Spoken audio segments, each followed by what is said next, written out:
Thank you very much. While we await the Keegbo students to prepare for Keegbo Anthem. Sorry. Before you, we are still expecting other performance. Cultural performance. Me.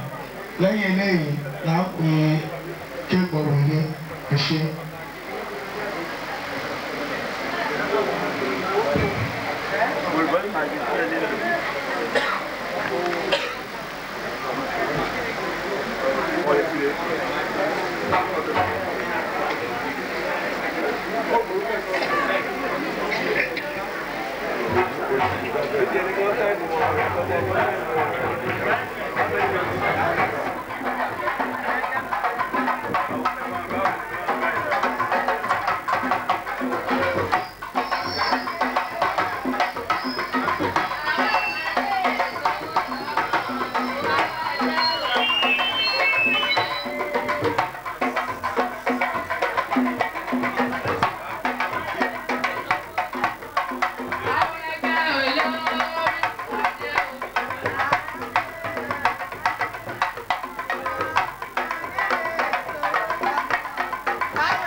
We really thank.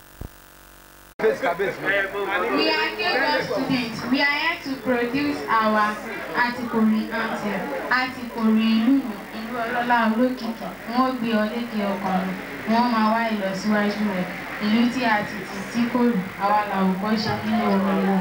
Ọlọ́run ọba ràn mí lọ́wọ́ láti gbé Atikori sókè. Kò ní bàjẹ́ lọ́wọ́ mi. Ikán parapọ̀ ikán mọ́lé. Ikán parapọ̀ ikán mọ̀gàn. Atikori papọ̀ ó dọ̀kan ṣoṣo. Ẹ jẹ́ ká jọ ṣe kó dà. Àwa làròlé Keegbo. Akájọ ṣe kó dò. Atikori ìlú mi. Ìlú ọlọ́lá olókìkí. N ó gbé ọlékè ọkàn mi. N ó máa wá ìlọsíwájú rẹ̀. Ìlú tí a ti tì tí kò rí. Àwa láwòkọ́ṣe nínú ohun rere. Ọlọ́run ọba ràn mí lọ́wọ́ láti gbé Atikori sókè. Kò ní bàjẹ́ lọ́wọ́ mi. Ikán parapọ̀ ikán mọ́lé. Ikán parapọ̀ èkó dára. Kò sì bá kó tún ṣe. Keegbo ènìgbà Keegbo ènì tún ṣe. Atikori ìlú mi. Ìlú ọlọ́lá olókìkí. N ó gbé ọlékè ọkàn mi. N ó máa wá ìlọsíwájú rẹ̀. Ìlú tí a ti tì tí kò rí. Àwa láwòkọ́ṣe nínú ohun rere. Parapọ̀ ikán mọ́lé. Ikán parapọ̀ ikán mọ̀gàn. Atikori papọ̀ ọ̀dọ̀kan ṣoṣo. Ẹ jẹ́ ká jọ ṣe kó dà. Àwa láròlé Keegbo. Ká jọ ṣe kó dára. Kò sì bá kó tún ṣe. Keegbo ènìgbà Keegbo ènì tún ṣe. N ó máa wá ìlọsíwájú rẹ̀. Ìrere. Ọlọ́run ọba ràn mí lọ́wọ́ láti gbé Atikori sókè. Kò ní bàjẹ́ lọ́wọ́ mi. Ikán parapọ̀ ikán mọ́lé. Ikán parapọ̀ ikán mọ̀gàn. Atikori papọ̀ ọ̀dọ̀kan ṣoṣo. Kò tún bá kó tún ṣe. Keegbo ènìgbà Keegbo ènì tún ṣe. Community Comprehensive High School Secondary School student. All central presentation of their cultural dance now. Adebajo, no. I'm teaching them.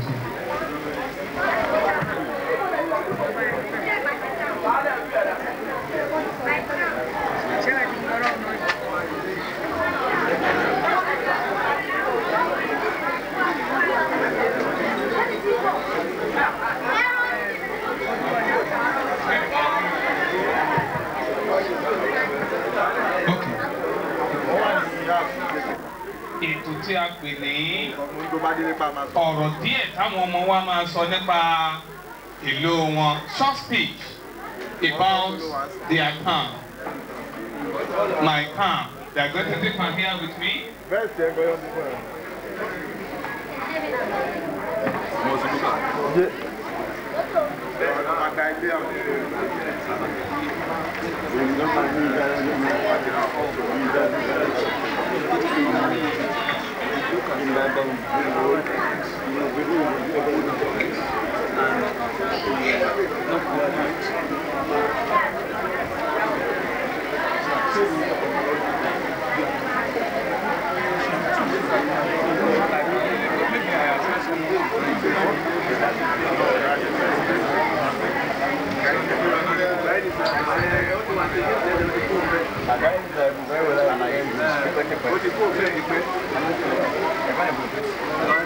Àwọn ọmọ wa ti ṣe tán láti fún wa ní.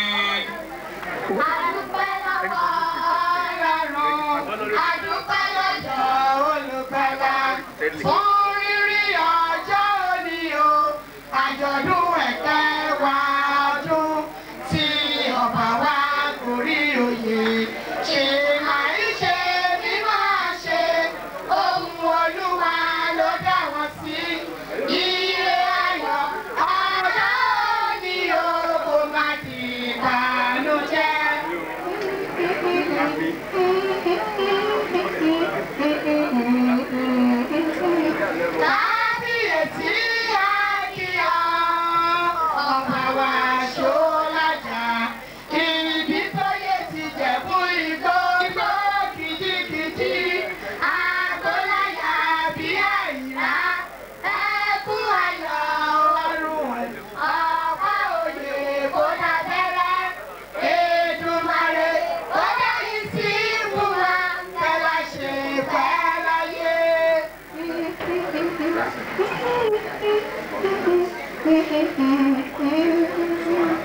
Ẹ̀yin olórí ìlú gbogbo, ẹ̀yin ẹ ṣeun àdúpẹ́ wà lórí Atikori, àtúwà lára, àmì àṣẹ.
Ẹjẹ bá mi pàtẹ́wọ́ fún ọlẹ́ẹ̀kan sí.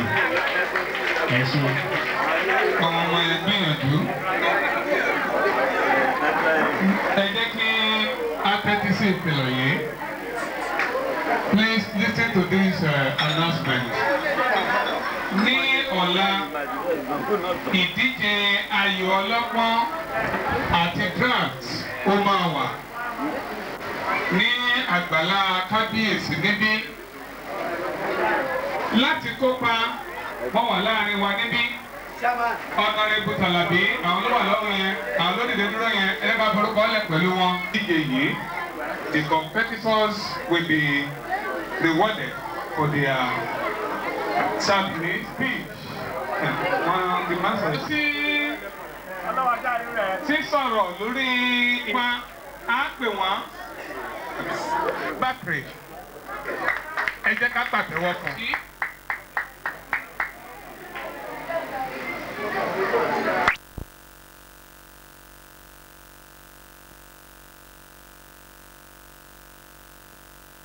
Ìlú rẹ, my town, ìlú mi,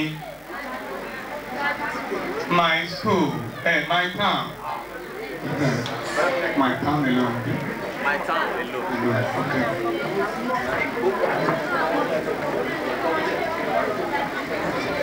You will come to the front here once you are called. You make your point, and during the second round, if you have any other thing to, it's enough. I believe 5 minutes is enough also. Thank you very much. Get set. We are here for ohun tá a ṣe wá bí rèé. Ẹ jọ̀ọ́. Ohun tá a ṣe wá rèé o. Ẹnìkan tẹ̀sí ká gbọ́ o. Bí a ṣe ní pé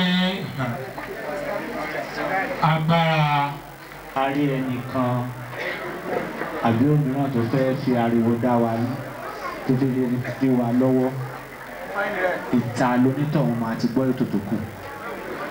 And we are sorry, we are serious about it. Ẹ jọ̀ọ́ tó tọ́lọ́run. A kàn wá bíbá ẹ̀ láṣù. Àmọ́ wọ́n ní ibi pẹlẹbẹ àti wọn lè jẹ. Àwọn bàbá wa lọ ní pé primary school ẹ̀ka ti bẹ̀rẹ̀. Ẹ jọ̀ọ́ ẹ má yẹ ká fi ariwo gbogbo nǹkan tá a kàn wò kó dà pé bóyá wọn ò gbá bí wọn ò ṣe kọ́kọ́ yìí. Ẹ jọ̀ọ́ àwọn ọmọ yìí ti gbìyànjú. Pride disciple Atikori Ijebu. I am in primary 6. Good morning, Mr. Chair. Good afternoon, Mr. Chairman. Panel of judges, acquaintance keeper, my co-debaters, and the audience. Before I start my topic, I want to give honor to whom honor is due. I first give glory to God, who made this day to be possible. I greet my helpers, the Keegbo of Atikori.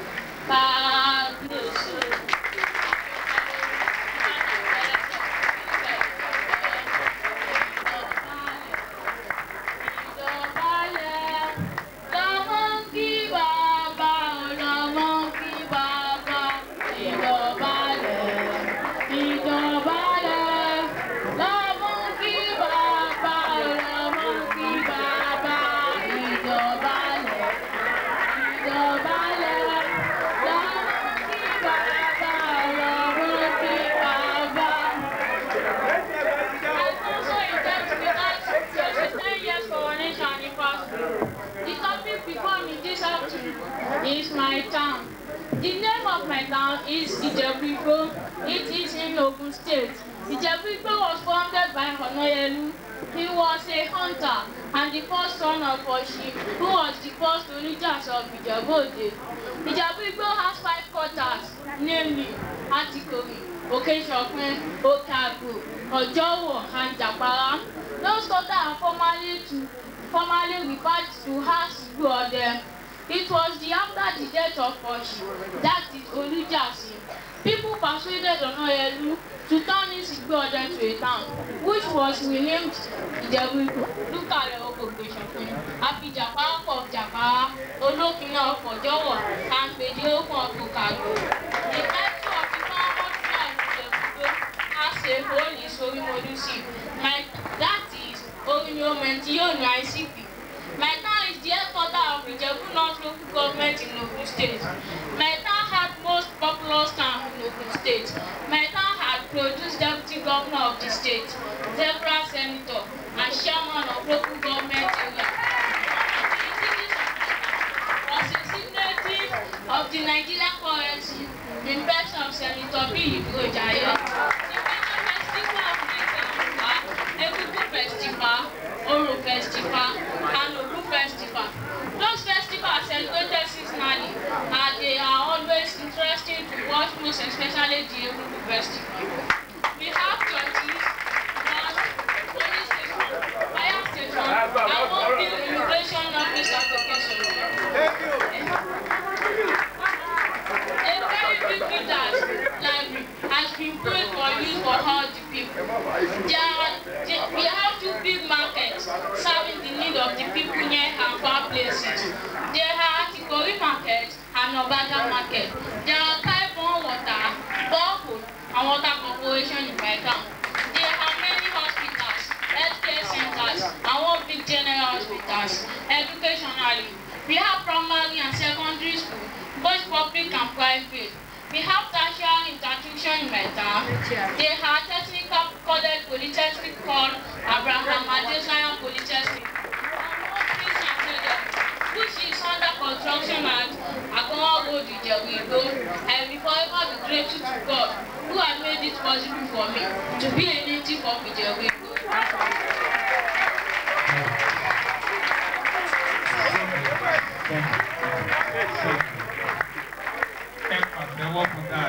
Ijebu, Ojowo, Atikori and Jabara. I live at Atikori.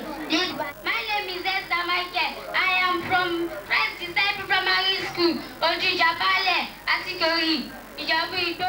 I want to talk about the topic which is my town. The name of my town is Ijebuigbo. It is located at the north central of Ogun State. Ijebuigbo is the largest town in Ijebu North, and it is the local government headquarters. Ijebuigbo covers an area of 13,395 hectares of land, bounded in the north by Oyo State, in the east by Osho and Ondo States respectively. The population of Ijebuigbo is located at about 99,876 according to 2006 census. Ijebuigbo is very blessed with good, arable and fertile soil, and it is the food basket of Ogun State. We are the most garri producer in the whole world. Many people come from other countries to buy cassava stem, to buy cassava.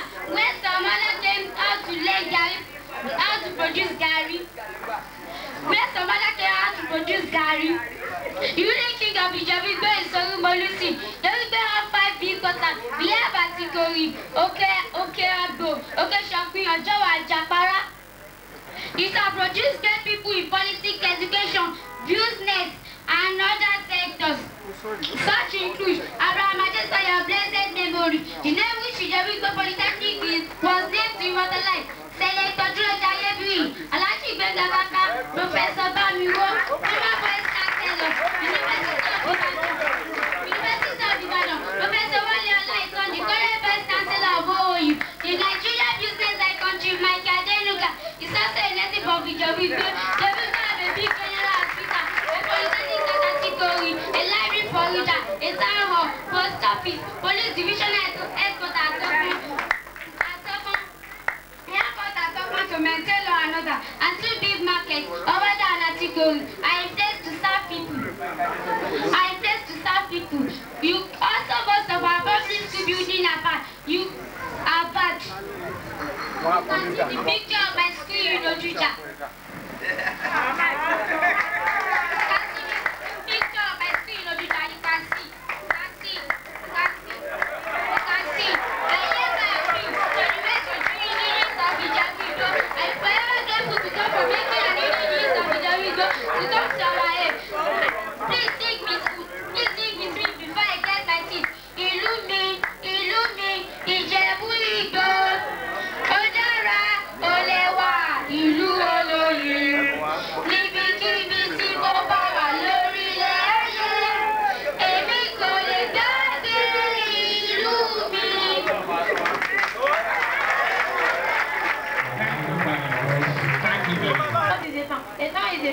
Where people live and enjoy social amenities. The name of my town is Ijebuigbo. We have 5 quarters in my town. There are Okeshankwi, Ojowo, Atikori, Japara. The one before me is Atikori, and I want to be a native of Atikori. We have many schools in our town. The name of this St. James Anglican Primary School category Ijebuigbo, all St. Anglican Primary School category Ijebuigbo. We have 2 secondary schools. There are Keegbo Community Comprehensive Congress and Government Technical College Ijebuigbo. We have many hospitals in our town, and the major occupation of people in our town are farming and trading styles. Thank you very much.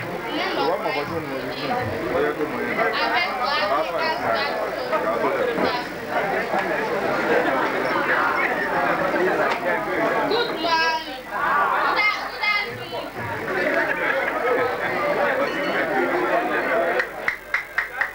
Panel of judges, principal, and my co-debaters. I am Adebajo. I want to talk about my town.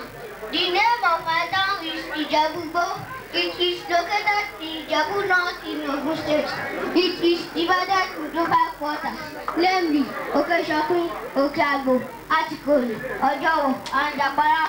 The title of Ijebuigbo is Oribolusi. Each quarter is headed by a hierarchy.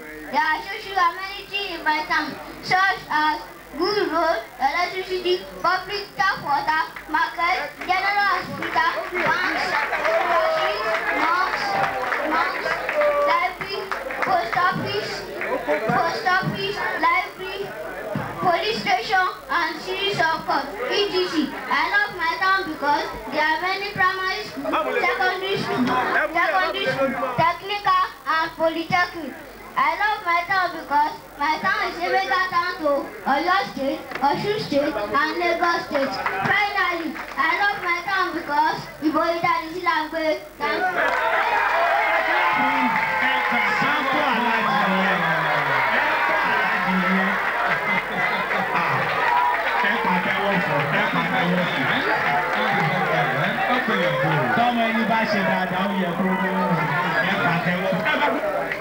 My name is Daramola. I am here to talk with my town. The name of my town is Ijebuigbo. The name of my social. The name of my store.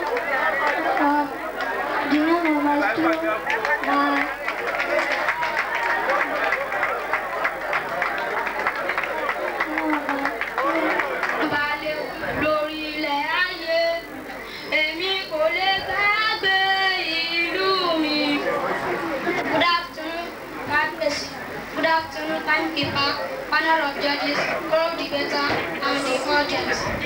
The topic before me is my town. The name of my town is Ijebuigbo. Ijebuigbo is the headquarters of Ijebu North local government in Ogun State, Nigeria. Ijebuigbo came to existence in about 860 years ago by a hunter, namely Prince Onadeko with his 4 royal household from Ijebu. The 5 people established separate camps that become 5 quarters, namely Okeshokun, Keegbo, Ojowo, Atikori, and Adebola. The chief title of Oba of Ijebuigbo is Orimolusi, meaning Orilomenitiosi. The first crown king of Oba of Ijebuigbo is Adebajo, 1924 to 1946. The second king of Ijebuigbo is King Joel Adebola, 1946 to 1956. The third king Sami Adetayo, 1956 to 1994.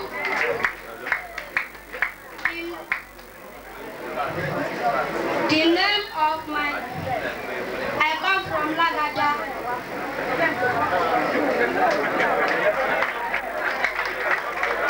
Shopping, market, supermarket.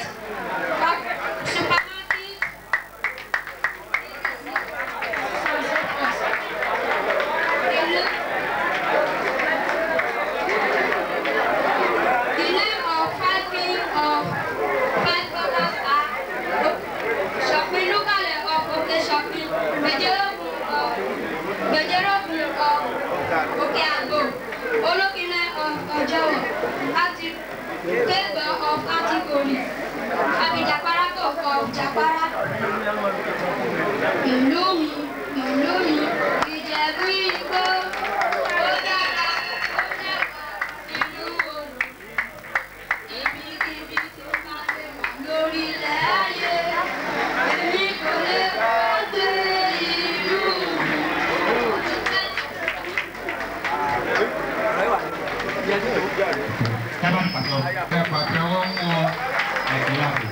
May God crown your efforts in Jesus' name. Ijebuigbo, Atikori, Adebola. ẹlẹ́yìn kọ́ wọn mọ̀ yìí ọlọ́run àtọ́jú látọ̀nà ẹ̀wẹ́ náà àwọn ẹ̀kẹ́rẹ́ kẹ́rí lè bọ́jà o. nísìnyí a kọ́ láti nù àwọn tí wọ́n bá wa bójú tó báwọn wá ṣe sí dáadáa sí.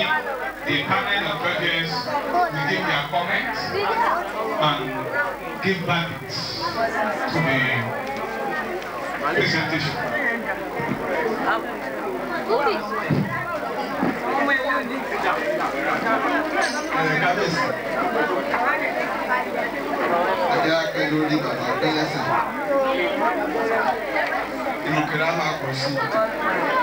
Mo kí gbogbo àwọn olóyè. Mo kí gbogbo àsìkò ẹ má pariwo wà níbí ìlú kí lọ́pọ̀lọpọ̀. Àtúnṣe tó pọ̀ jù báyìí lọ lẹ́ẹ̀mí. Ojú wa gbé ẹsẹ̀ á pè mí. Mo dẹ̀ kí àwọn Hallmark. Mo kí wọn gidigidi. Iṣẹ́ takuntakun tí wọ́n ṣe. Ọlọ́run àtúbọ̀ máa ràn ẹ́ lọ́wọ́. Ó yà mí lẹ́nu, kò tún yà mí lẹ́nu. Wípé àwọn Hallmark wọ́n ṣe gudugudu méje yàrá mẹ́fà.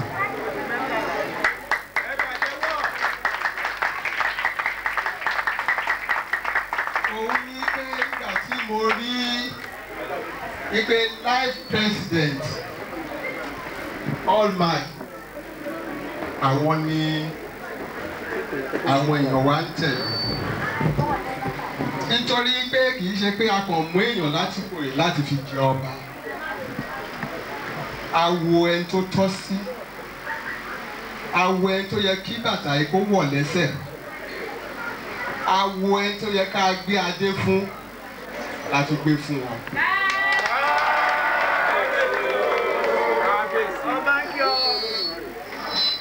Ẹ̀pẹ́ fúnra ọ̀. A kí gbogbo àwọn tíṣà sí wa nítorí kò easy láti tọ́ ọmọ nílé ìwé. Wọ́n ṣe ìwọ̀nba tí wọ́n lè ṣe. Ọlọ́run àtúbọ̀ máa ràn ọ́ lọ́wọ́. Nítorí pé ìṣirò láyé ìgbà yẹn ẹ tó bá ti fail mathematics kò níbi tó máa lọ àbí kó tó jókòó. Òun náà lọ́dẹ̀ tún ṣe é sìn wọ́n tuntun bẹ̀rẹ̀ Ọlọ́run á jẹ́ kó ṣe é ṣe fún wọn. Ó ṣe pàtàkì 2+2 percentage of this decimal of this gbogbo ẹ̀ ló ń sọ lẹ́ẹ̀kan. Àwọn tó jókòó tó ń ṣe gbogbo questions yẹn wọ́n mọ nǹkan tó ń ṣe. Wọ́n fi ń hàn àwọn òbí wa àwọn tíṣà wa ibi tó ń tún láti bójú sí òun náà yọ bẹ́ẹ̀ fún wa. So káwọn tíṣà fi àkọ́ mọ̀. Current affairs yẹn ó ṣe pàtàkì. Téèyàn bá ń gbọ́ rédíò téèyàn ń ka pépà á mọ nǹkan tó ń lọ lọ́ọ́ ṣe é ṣe current affairs bí ilé ẹ̀kọ́ ó lè bá yé gbogbo wa. Ju gbogbo ẹ lọ mo kí àwọn ọmọ wa Ọlọ́run àtúbọ̀ máa fi ọgbọ́n kún ọgbọ́n wọn òye kún òye wọn. Wọ́n sọ̀rọ̀ tó wú gbogbo wa lórí. Gbogbo wọn náà láti wo points wọn. Àwọn náà ń dàgbà nìyẹn Ọlọ́run á jẹ́ kán dàgbà dáadáa. A jókòó ẹni pẹ̀lú àbúrò mi yìí. À ń wo bí wọ́n ṣe ń pìsẹ́ǹtì bí ìlú Ìjẹ̀bú bó ṣe rí. Àwọn points olúkúlùkù raise points.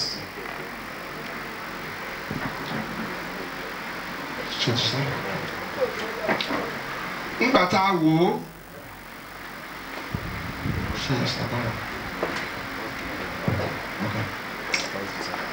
ẹni tó ṣe ipò kíní Awo kì í ṣe pé bó ṣe sọ̀rọ̀ nìkan ṣó láwo. Báwo ló ṣe ní ìgboyà sí? Báwo ló ṣe pìsẹ́ǹtì kéèsì ẹ̀ sí? Báwo ló ṣe mú? Nínú dírẹ́sì bó ṣe dírẹ́sì tó because ó yẹ kó o ní bẹ́ẹ̀.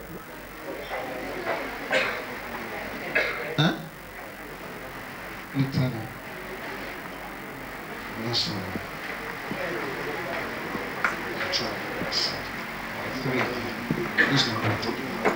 Better.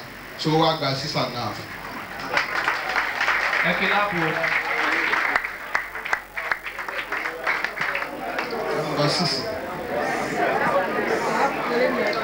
ẹ tó ṣe ipò kẹta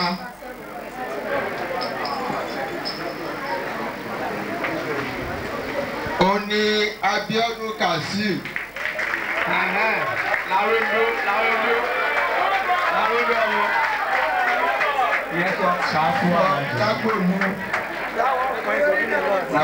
primary school. Nínú bó ṣe múra sí ọgbà ìkan. Pé ó nígboyà ó gba ìkan. No points ẹ̀ ó gba mẹ́ta ó jẹ́ 5. Ìjòyè dání sí làáké. Thank you.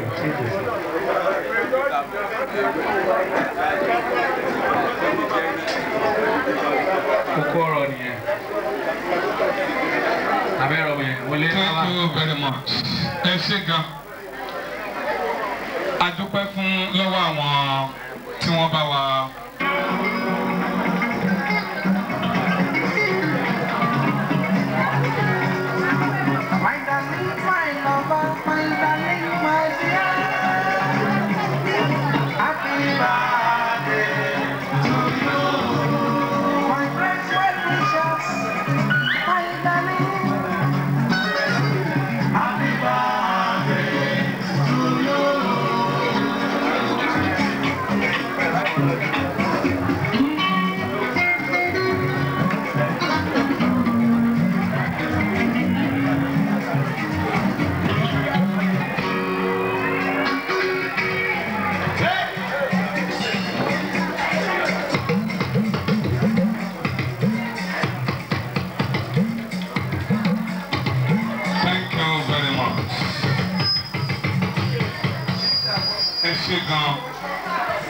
Ní báyìí, spelling competition òun ló kàn. Ìfigagbága lórí bí a ṣe lè ṣe pípé àwọn. You listen very well to the word.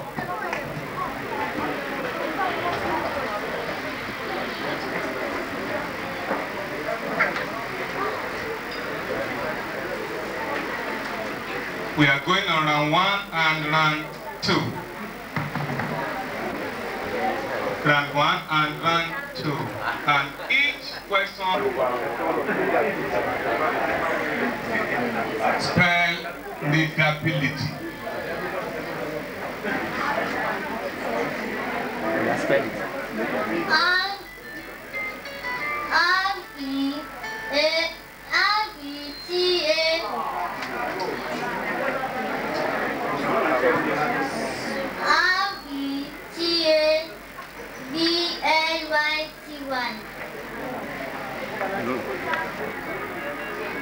Spell accountability.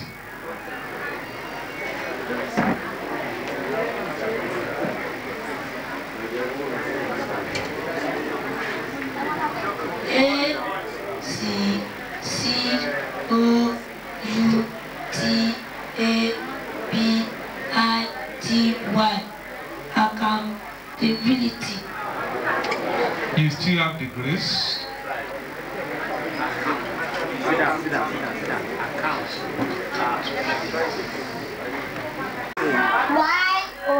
Y-O-G-E-R. Spell younger. Correct.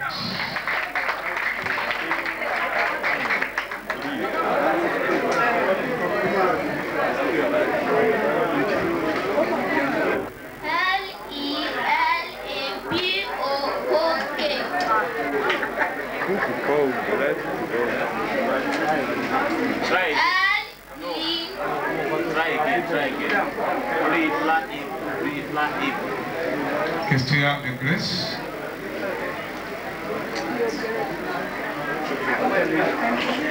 Okay. Spell brethren. Brethren.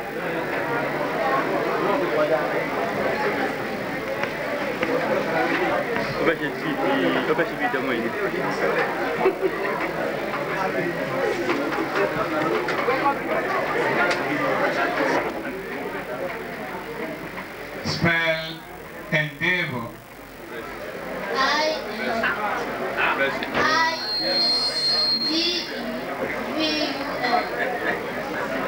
You still have the grace. Endeavor.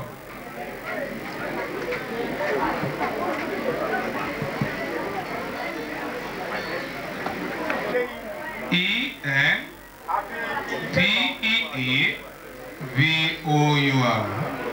Endeavor. Spell amazing.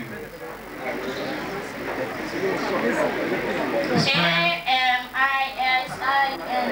Spell amazing.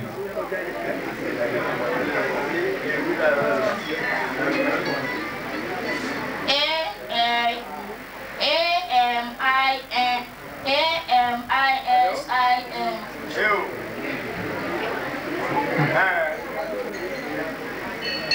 Laminate.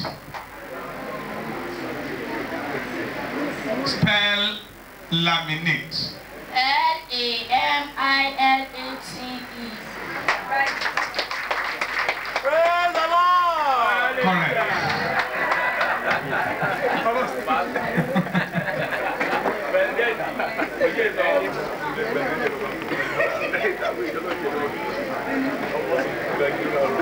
Spell calculate.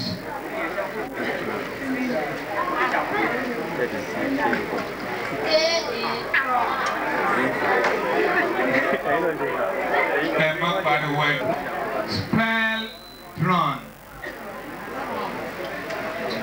Spell prawn.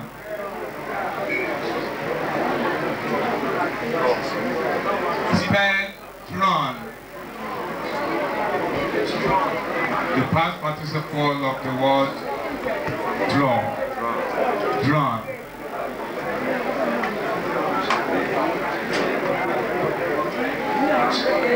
Spell enlarge. Enlarge. Enlarge. N-E-L-A-T-E.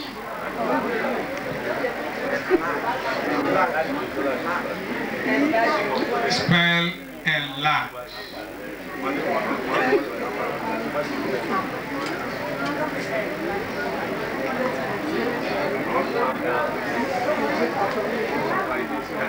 Spell indolence.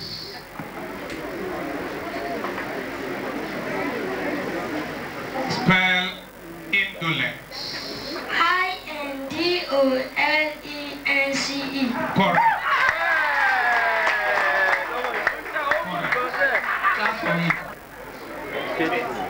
Spell faithful.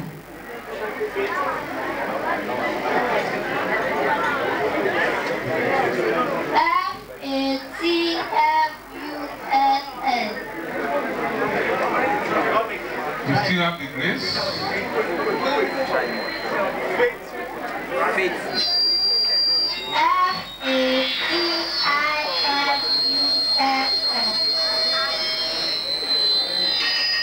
Justice.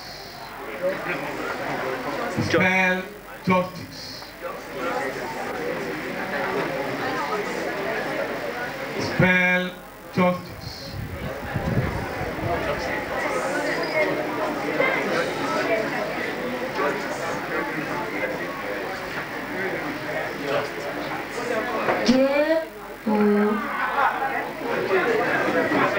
Ẹ jẹ́ kọ́ ọmọ yìí sọ tó fẹ́ sọ, ó lọ́rọ̀ lẹ́nu. J-O-S-T.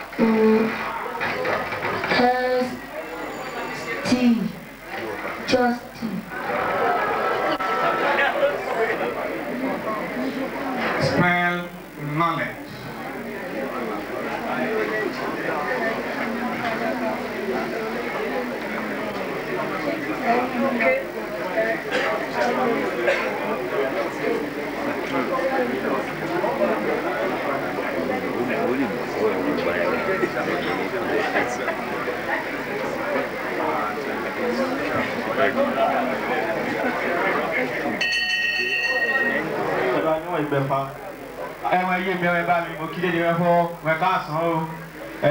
Before I say anything, I would like to give honor to whom honor is due to. The Kabisi of Ibitoye Solaja, Adebajo, but I myself. So permit me to use this medium to express my profound gratitude for your support. So to say that I'm grateful is an understatement. But Adebajo, so mo jẹ́ dúpẹ́ lọ́wọ́ àwọn tí wọ́n ṣe agbátẹrù ètò yìí fún àǹfààní tí wọ́n fún wa. Akọ́lérè wa lọ́sàn-án sọ wípé ìpadàbọ̀ adé ìfẹ́ èyí táwọn olóyìnbó ń pè ní the return of love. So mo gbàdúrà bí ẹ ṣe ń bá wa lọ lórúkọ Jésù ìfẹ́ ọ̀tun Ọlọ́run á dá padà sí ìlú Atikori o. Ẹ ṣé púpọ̀ ẹ máa fi ọkàn bá wa lọ. Olúwa ọ̀hún náà dà àbí kí ló lérò pé yóò dàdúró báyìí. Tẹ̀lé mi náà, ó yẹ kó ti débi látàárọ̀.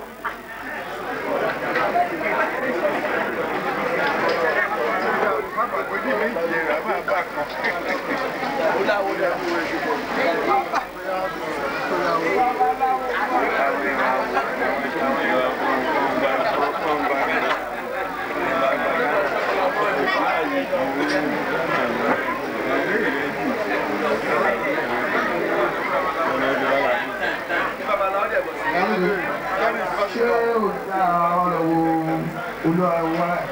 Ó yà á jáde. Bí a kò lọ kébi tó sí àtọ̀.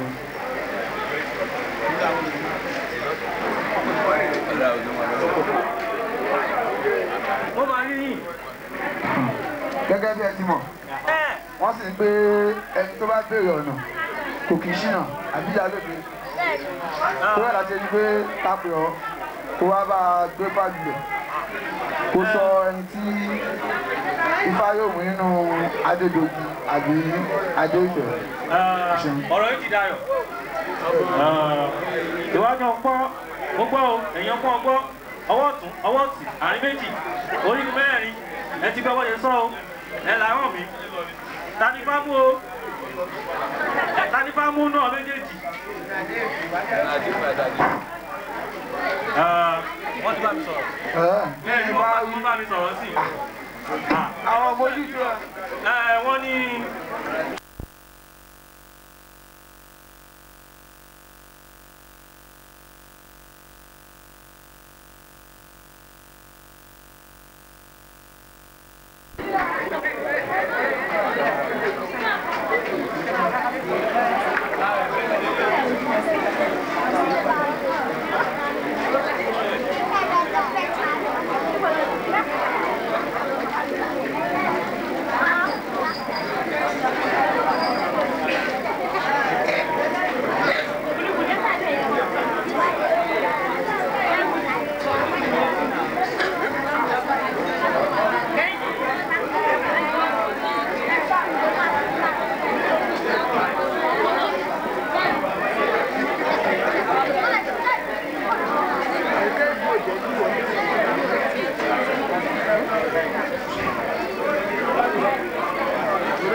Gbà wípé ìyà ńlá kan jẹ mí nínú ìlú yìí níbi tí mo wà.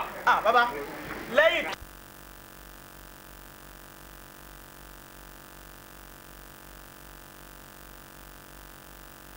Ẹja kan ní àwọn ìgbà àlàyé. Ẹ̀fọ́ ipò níbi tí mo wà nínú ìlú yìí. Bàbá ẹ gbà mí o. Ẹ gbà mí o bàbá. Káàrún ṣe àrèmábọ̀. Bẹ́ẹ̀ni. Kó lọ bí ọdún mélòó. Kó má tiẹ̀ padà dé kémi kó ìjọba bàbá mi lórí ìṣẹ́ bàbá mi. Ẹ ti gbọ́ o. Ó ní kó má padà wá mọ́. Bẹ́ẹ̀ni. Kò ní sẹ́wù. Bàbá. Mo wá ń fi dá yín lójú. Tí èmi Adédogun tí mo bá lè gorí ìta bàbá mi ní ìlú ìfẹ́ lójì yìí. Bàbá ẹ ti dọ̀lọ́lá. Mo ti dọ̀wọ́. Bàbá ní ìjà yín lọ́lá lọ́pọ̀lọpọ̀. Èmi náà máa wọnú ọmọ. Bàbá ẹ̀gùn ètò ìjọ ọmọ. Ẹ̀gùn láǹkùsà. Yé bàbá. Orí ọba mi ló ní ọba ní kíní kan lọ́wọ́ ìjọba. Mo ní adé. Wọ́n ti ẹ̀fá mi sọ̀rọ̀ àdéhùn. Bọ̀bọ̀ ó ti ra fún ọ. Olúwa wo. Olúwa máa yí ọ̀gbọ̀n ẹlẹ́jà.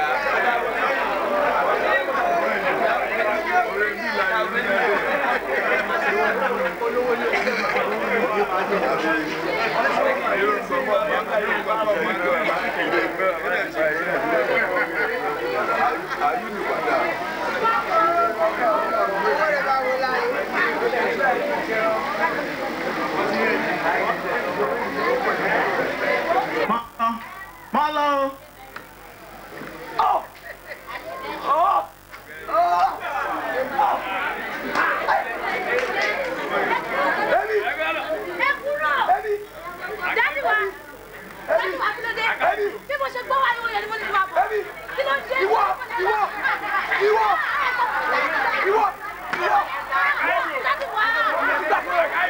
Baby.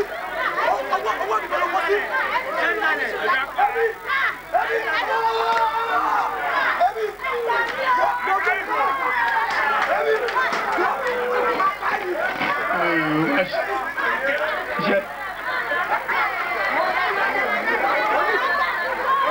Iṣẹ́ down.